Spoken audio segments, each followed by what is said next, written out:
Babomi Kemenei. Mois de mars, c'est mois de libération du peuple congolais. Moi, ne va libérer le peuple iranien. Kagame sera tué. Tozo Senga. Corps ya politique nambe. Eza wapi corps na ye. Abima asa la vidéo. Bolobi azali aza en vie. Abima a se prononcer tout mon na ye. Asa la discours na ye. Ndenga asa la ka. Abima tout mon na ye. Tozo lokaye. Abima soka aza en vie. Tokola Kisabino. Tokola Kisabino. Bande konanga. Vidéo. Na ba illustration ya liwa ya politika nambe ndenge bakenda ki babenga bango na Tanzanie bango tout. Bakenda ko sala matanga na Tanzanie. Ndeni Kabila kokufa boye lokola mpoko boye. Un ancien président zoke na Zamba ko sala nini? Azaki multimilliardaire, un jeune. A bête 18 ans au pouvoir. Na pays moko ya bato mayel. Aye me a diriger bisuka na Kianke. Tout ça, ameri whisky na ye. Na ba drogue na bana olata na kingakati. Bakosa kae. Bola botala bande kona ngai, ndeko na biso. Ndinga za koloba makambo ya ni video yo. E panique makasi terrain bande kona ngai bande kona ngaba mani esengo isu na cannabis voilà est-ce que makambo konza mboka baki esclamouche za lukuta to za solo botala makambo nazo lakisa bino liwa ya Joseph Kabila eza ya solo to za solo bande ko like vidéo partager commenter bande kona ngai botala ne chiloko Mokonja drone yango ata Joseph Kabila ikitisi bango yeyo bon boze ya to zoomer sur makazi ngai na Tanzania o jikaka te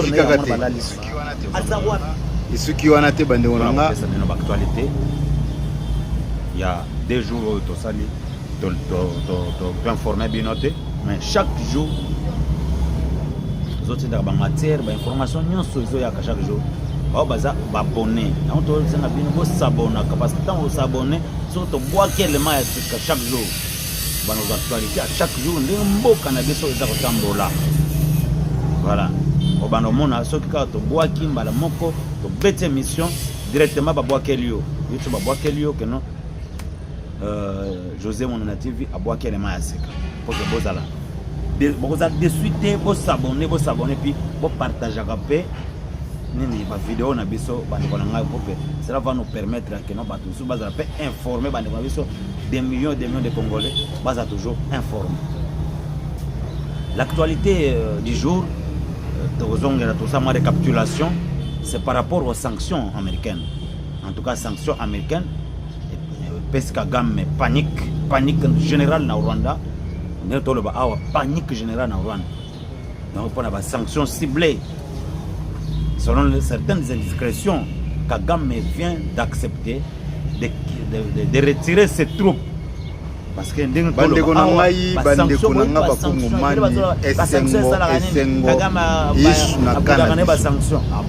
que la guerre dossier la contre les généraux le président ne seront pas commentés. Un homme honnête.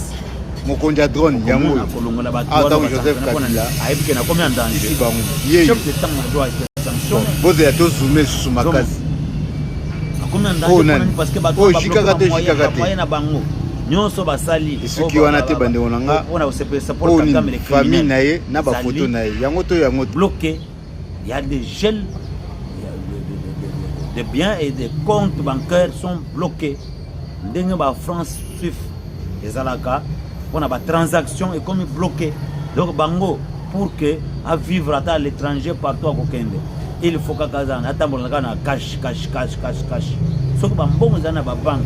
Toutes les banques sont notifiées de ne pas céder na ba individu na Kokende ba ko tseka avec carte bo akota na nini bo ba bloquer carte monde la bloquer.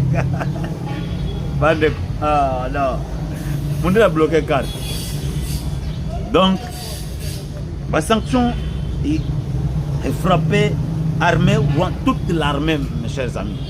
Toute l'armée, mes chers compatriotes, toute l'armée rwandaise a été sanctionnée. Toute l'armée. Et on a désigné aussi certains officiers qui sont impliqués. Parce que Mondela a une information chaque fois.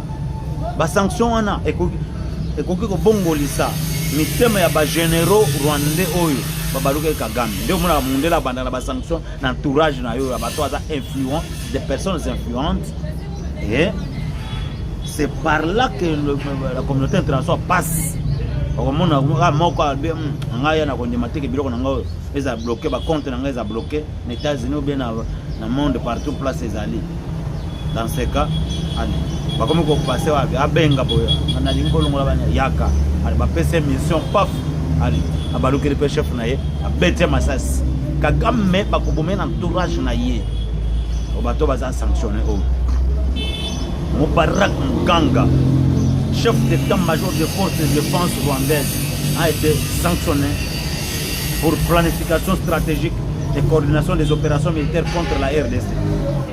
Vincent Nyakarundi, chef d'état-major de l'armée de terre et commandant senior, a été sanctionné aussi pour avoir utilisé les unités sous son commandement dans des opérations de soutien au M23 en RDC. Monsieur Ruki Karosisi, général-major, 5e division d'infanterie, impliqué dans le recrutement et la formation des unités du M23 et dans la supervision des forces spéciales rwandaises sur le territoire congolais. Monsieur Stanislas Gashugi, commandant des forces spéciales, a été aussi sanctionné pour son soutien tactique direct de l'encadrement des combattants du M23 contre la RDC. Voici les 4 généraux de l'armée rwandaise qui ont été sanctionnés. Détoyo, c'est pour la première fois Kagame a sa déclaration à l'Obake, il va retirer ses troupes. En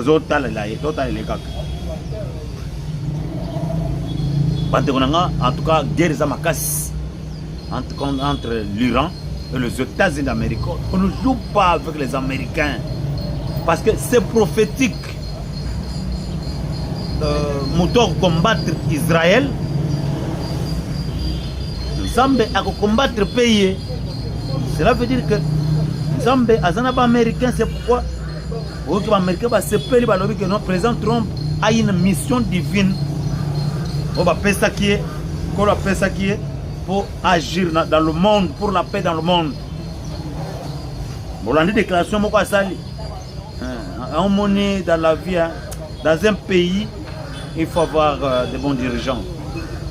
Tel que le président Fatou Béton, c'est un bon dirigeant. C'est pourquoi tu pour libérer Mboka Malin pour que Congo Zonga, petit va se retrouver, à retrouver droit à respecter. Na kati pe na libanda, bolandi président Trump, bon ni dans les États-Unis ils dirigent pas Kaoka Kobana koya koya wana ka Biden. Takoya koya ke obosimba basembi. Les États-Unis ont combattu le corps à Pepele, le corps à Pamba, donc maintenant lelo. Nous avons mis au américain. Bah copie ça va bateau moko non. On va paquet bon moko non. Bah américain va na bilo. Bah américain va na bilo parce que c'est mon intérêt. Russie a attaqué les États-Unis directement. Les États-Unis ont attaqué Russie directement. Chine a attaqué les États-Unis directement. Parce que la guerre de pétrole, l'Iran a le pétrole, Makas. Alors, qui c'est pour moi la tractation, Congo. La tractation, c'est seulement qui entre les grandes puissances. Vous savez, il y a un déplacement, il y a une rencontre entre M. Trump et le président russe, Vladimir Poutine. Il y a déjà la terrain et tout ça. Donc collaborer dans des mouvements bien, on a intérêt parce qu'on ne peut pas s'attaquer quand même mutuellement. Voilà. Le président Trump a fait une déclaration forte. Écoutez sa déclaration. On les écrase. Nous avons la meilleure armée du monde et nous l'utilisons. On n'a même pas encore commencé à les frapper fort. La grosse vague n'est même pas encore arriver. La grosse vague arrive bientôt. Le président du monde, Donald Trump. En tout cas, le président Kemenei, le dictateur Kemenei, a été